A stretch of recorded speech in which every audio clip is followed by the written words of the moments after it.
I'm Keith Goode, and this is SEO in 2025, Additional Insights.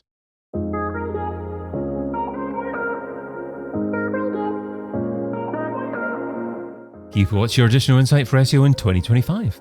My insight is that SEO Product Management is the natural progression from Technical SEO. The natural progression. Okay, well, shall we define SEO Product Management to begin with? What is that? Sure, yeah. I think it's a fairly new role, comparatively speaking. We've been doing Technical SEO for decades at this point, but SEO Product Management is a role that is specifically designed to take all of your technical findings from whatever crawl you've done, analyses of your site, and actually pushing it through the product process at companies, whether you're using an Agile methodology or hopefully not waterfall, but whatever methodology you're using, it is actually taking those insights from your crawls into production at these companies. And it is a fairly specific discipline within product management. It's also a fairly specific discipline within SEO as well. So it's like a marriage of two different types of roles. Product management essentially is taking whatever insights you have, whatever findings you have, building stories around those insights. Say, for example, you want to automate the way that your page titles are constructed across your site. Then you would have to build a story so that your developers know how to actually develop that. And it's really more of a process of understanding what your technical capabilities are, how long it would take to get these things implemented, what the outcome would be, and what the benefit would be, and what the ROI is for that. So it's a much deeper business-focused, development-focused role beyond technical SEO. So should every technical SEO be looking to develop these skills? Because when you said building stories, it made me think that some technical SEOs are probably a little bit too scientific to be comfortable at building stories. So should some technical SEOs just stay technical? Yeah, we should probably get the nomenclature down here real quick. So when I mention stories, I am truly talking about Agile methodology. Agile methodology is the process by which development teams started out as a development framework where they essentially break down your technical asks into what they call MVPs, or minimally viable products, which means they can develop it and maybe it comes out as an imperfect product at first, but then they iterate on that. So this is a big difference from what waterfall was as a development process back earlier in the 2000s, in which you basically have an end goal in mind, and that's what you work toward until you release. And so the idea in waterfall is you release the perfect product. It's never the case, by the way. It's never perfect.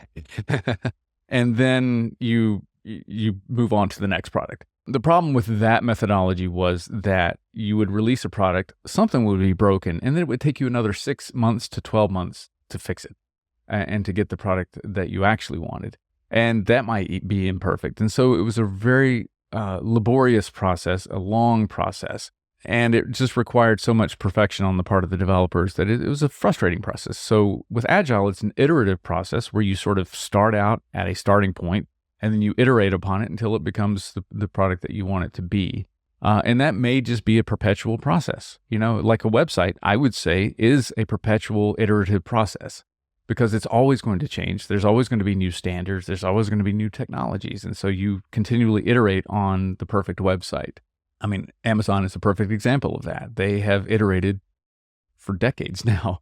With SEO product management, it is a matter of deepening your knowledge of technologies, the frameworks, the databases, the storage, the bandwidth of your website. It's also a matter of sort of being really good at working with your business stakeholders as well. So technical SEOs don't necessarily have to progress to this. They can stay, technical SEOs. They can be, looking for potential problems, and they just hand the list off to someone else. But, as you are in larger organizations and much more complex organizations, you do need to develop these skills.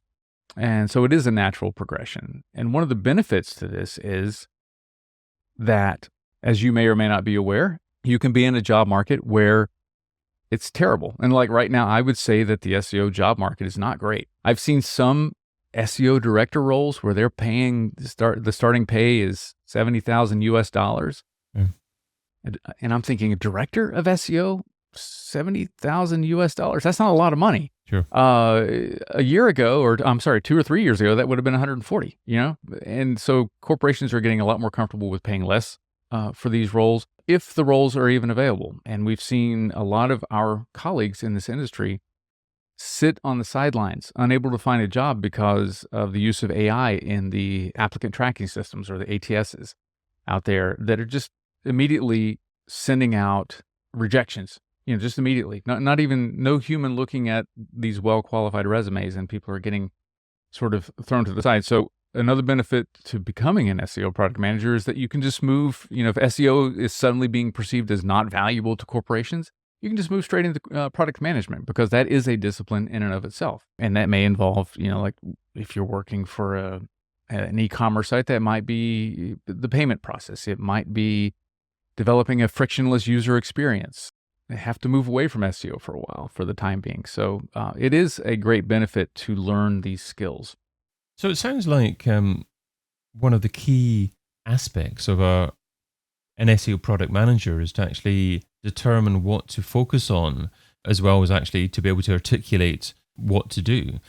So would you say it's an SEO product manager's role to actually determine the item of SEO that is likely to be of biggest financial benefit to the business to implement first? Yeah. Absolutely, 100%. It is a discipline in and of itself to be able to look at something that you're trying to get done, any ask that you might have of the development team, and determining its impact. And so I regularly use the LOE/LOI matrix, the level of effort, level of impact matrix. And in that, I'm plotting out all of the technical findings that I have, in my audits that I've done. And it is my job to take a look and see, well, what is going to be the impact of this, and how much effort is it going to take?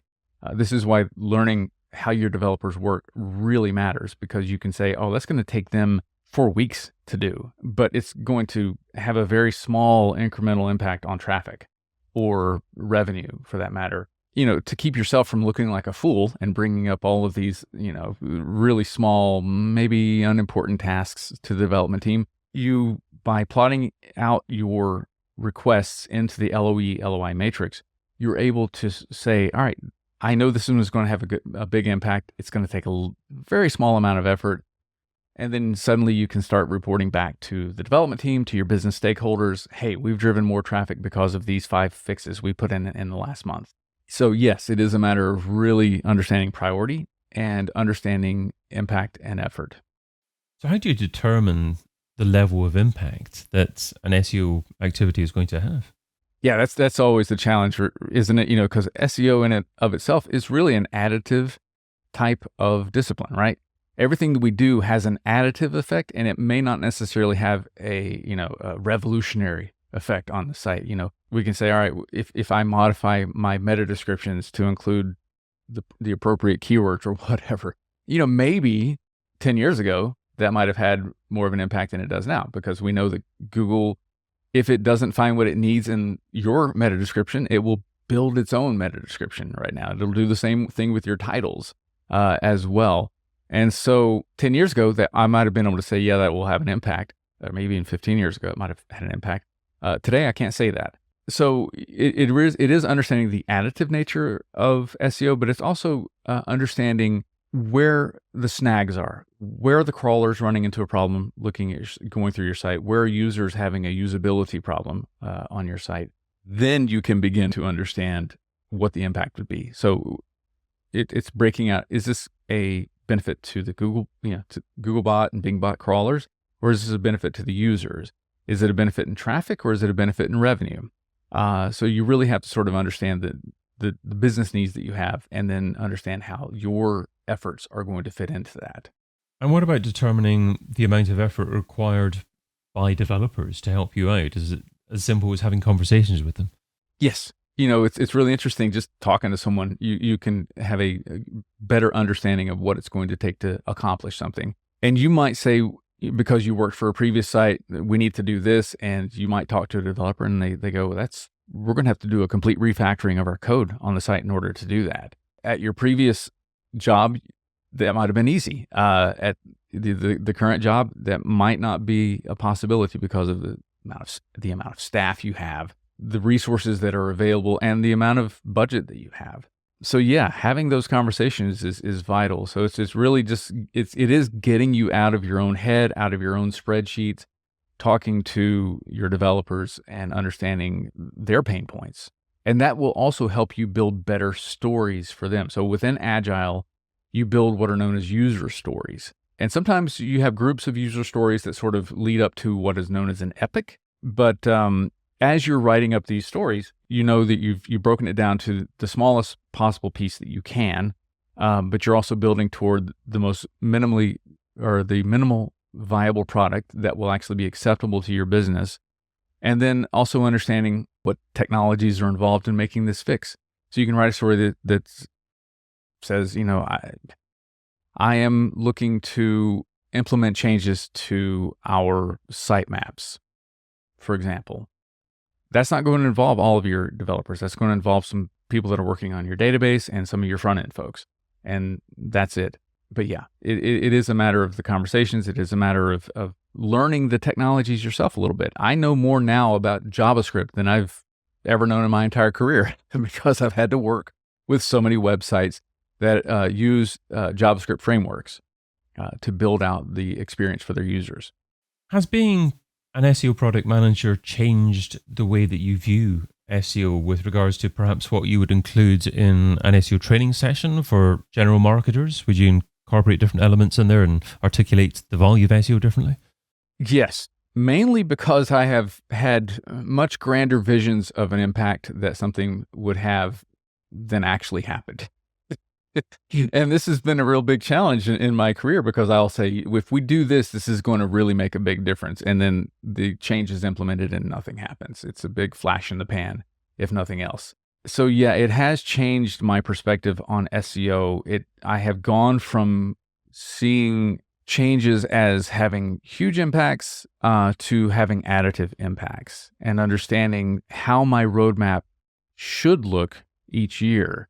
And breaking down everything that I need to have happen across the site into doable chunks of tasks, but also topically related tasks as well. If I were to build a new training program for technical SEO folks, there would be a lot more of me urging folks to actually learn more coding, to learn just even getting a basic introduction to things like JavaScript and SQL or SQL. This becomes valuable because you can speak the language that the developers understand. They aren't your business stakeholders. Your business stakeholders, you can use flowery language. You can use language that's sort of exciting and you can sell them, and that's fine. You can do that all you want.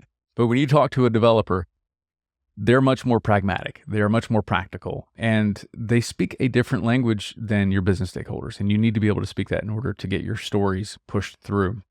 If an SEO is struggling for time, what should they stop doing right now so they can spend more time doing what you suggest in 2025?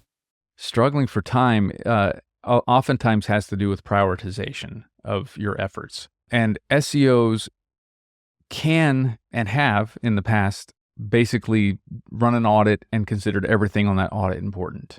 So really, I think the most important thing that an SEO can do is to understand the additive nature of SEO in general, and then prioritize efforts based on not only what's going to have the most impact, but the kinds of efforts involved. Because if you try to, within the LOE/LOI matrix, for example, there is the high effort, high impact items, and then there's the high impact, low effort impact items that are sort of the ideal portion of the matrix to be in. And a lot of SEOs might have a high impact, high effort list of items that they really want to get pushed through without understanding the effort that's involved with that. And what they'll do is they'll find themselves being frustrated and having development go, no, we can't do that. No, we can't do that. I can't tell you how many quarters I've sat through where I just didn't have the budget and the resources to get things done that I knew needed to happen because I didn't provide them with the low effort, high impact items as well. So it really is a matter of understanding the additive nature of SEO. Don't oversell things to people. I think is probably another thing that they can do is don't sit there and sort of magnify the potential impact of something if that's just not practical or even possible. And then also be willing to admit when you're wrong so that you can learn and listen to the folks that actually know how to get things done. And then you can change your approach and get more things done. It's a good life lesson as well as an SEO lesson. I think so. I think so. Keith Goode is the SEO Product Manager at the Permanente Medical Group, and you can find him over at keithgoode.com. Keith, thanks so much for adding your additional insight to SEO in 2025. David, good to see you. I've been your host, David Bain, and you've been listening to SEO in 2025 Additional Insights, a Majestic series that complements the original podcast, video series, and book. Find out more at SEOin2025.com.